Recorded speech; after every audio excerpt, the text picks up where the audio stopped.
Greetings, my fellow YouTubers. I'm Duel, aka the Big D of Big D's Entertainment Rankings and Reviews, with another review in my spooktacular October.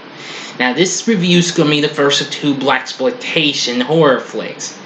Now, I was going to do both of them today, but Sugar Hill, I failed to catch it the other day, so I hope you all will pardon me. I'm rescheduling it to next Sunday, which I will be watching on Comet, and then I'll review it.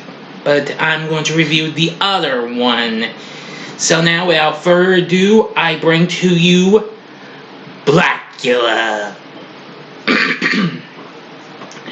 Blacula is a blaxploitation horror flick, the first one ever to be horror themed. After there were so many other blaxploitation flicks out in the 70s, like Shaft, for example. Originally produced by American International, released in 1972, the film stars William Marshall, who appeared on lots of other great action-packed shows like Mannix and The Man from U.N.C.L.E., and he'd appear on lots of other shows, and would also be the second version of the King of Cartoons on Pee-wee's Playhouse in the 80s, plays the title character. Anyway, the story starts out in Transylvania in 1870, where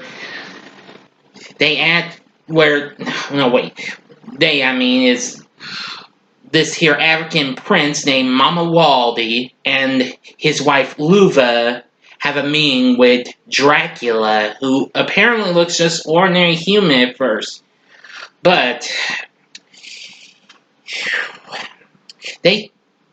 Mama Waldy seeks Dracula's help in helping with suppressing the slave trade, but Dracula just laughs at this request and insults him by making thinly veiled overtures about enslaving his wife, who is played by Vanessa McGee, who of course plays this gal who looks like her years later, but I'll get to that in a moment.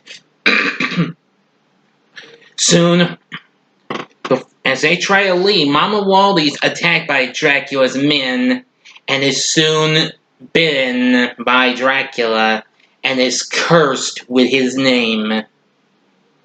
Now, I actually like the portrayal of Dracula played by actor Charles Macaulay.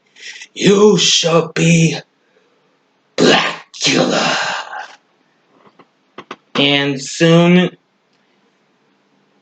they imprisons Mama Waldy in a sealed coffin along with Luva, left imprisoned in the crypt and left to die.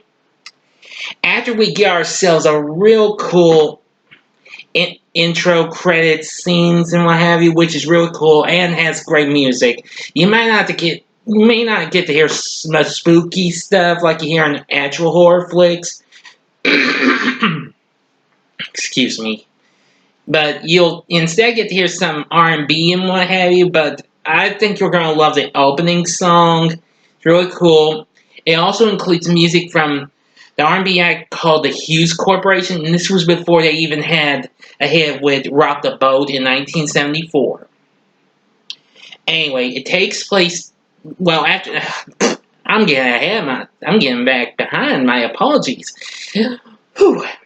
Okay, after the credits have finished, we go to the present day, 1972, and apparently the coffin is purchased by Bobby and Billy, two homosexual interior decorators, and then shipped it to Los Angeles. They try to open the coffin, but, one gets cut, and apparently Mama Waldy has awoken and is reborn as Blacula, and goes after him. Soon, at Bobby's funeral, Mama Waldy is spying on some mourning friends. Tina, who is played by Vanessa McGee, like I said, Luva, bears a strong resemblance to Luva. and that's who Mama Wally's going after, along with her sister Michelle, played by Denise Nicholas, and her boyfriend Dr. Gordon Thomas, played by Thomas Rasulala, who, of course, I do remember he went on to play Raj's dad in a few episodes of TV's What's Happening. But anyway, Dr. Thomas is a pathologist for the LAPD. Well, after leaving the funeral home, Mama Waldy follows Tina into believing that she's a reincarnation of his deceased wife. Well, apparently he gets hit by a taxi, and boy, the taxi driver really gets onto him. I do laugh at some of this. Y'all don't let this fool you. Don't let the movie fool you, because this movie is kind of a mixed bag. It is a horror movie, but it's got a mix of comedy, drama, action, romance, etc., etc., etc. And soon Mama Waldy goes for her. Enough said. It seems he can once Mama Waldy, Blacula, continues to kill, and he can transform various people he encounters into his own. And Tina falls in love with him now, after he goes after some more. But I'm not going to mention too much more, because I'm not really going to try and spoil this. This is a very rare movie, so I don't want to spoil much of everything. But anyway, now Mama Waldy manages to get Tina's purse and, well, brings it to her to this nightclub where she and her sister and Dr. Thomas are having a little fun, and, well, and they talk about some stuff, especially what happens to Bobby's body when it disappears from the funeral home. And Dr. Thomas couldn't believe it. He could have just he could have just disappeared, and Mama Wally's like, maybe he wasn't dead. Believe me, that's one of my favorite lines from the movie, and stuff like that. And believe me, the music you hear in that nightclub is pretty darn catchy, and what have you, if you're into old school R&B. But you don't have to take my word for it. You be the judge when you see this. Well, soon, later on, Dr. Thomas and Michelle try to unravel what's going on here as Mama Waldy continues to fall for Tina. So, apparently later on, he and his partner, well, sort of a partner, Lieutenant Peters, tracks him to his hideout, but soon he escapes and goes to a chemical plant where they confront him. But again, I don't want to try and give too much detail, although he does manage to try and make Tina his own vampire bride. And I'll only give you a tiny bit of what occurs, and he manages to get away, but, well, you know what one vampire's weakness is. You know, the sunlight. Yeah. But I'm not going to tell you how that turns out. You're going to have to see the movie, okay? But anyway, the film got mixed reviews, though, from critics. But however, it was one of the top grossing films of 1972.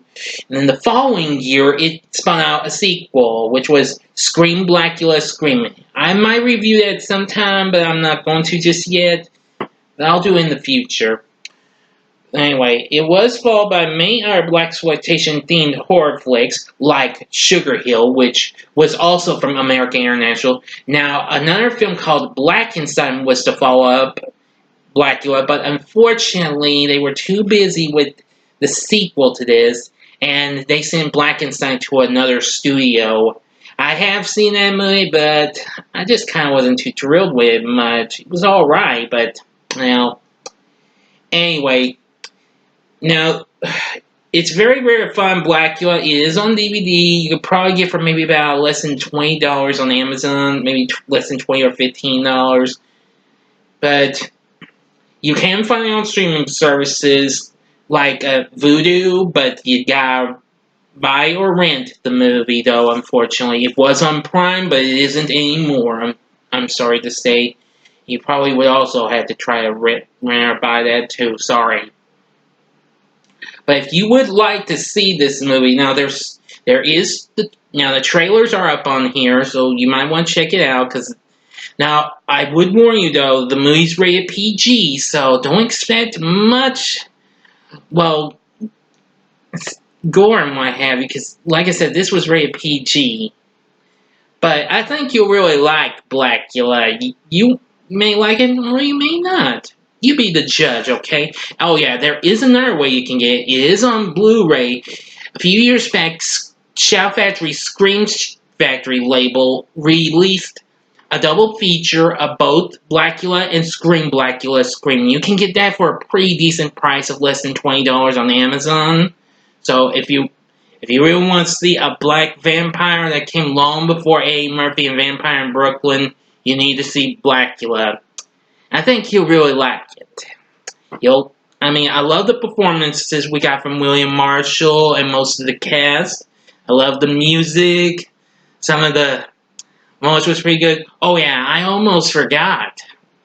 Once Mama Wally sends his blood, the way his face changes with his brows get hairier and a little bit of facial hair kind of grows on him. That is really creepy, but it's fun though.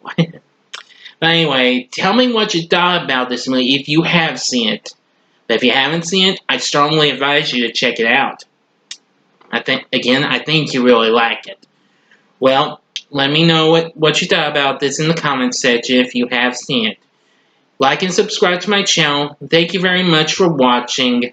Until next time, I'm the Big D saying, see ya.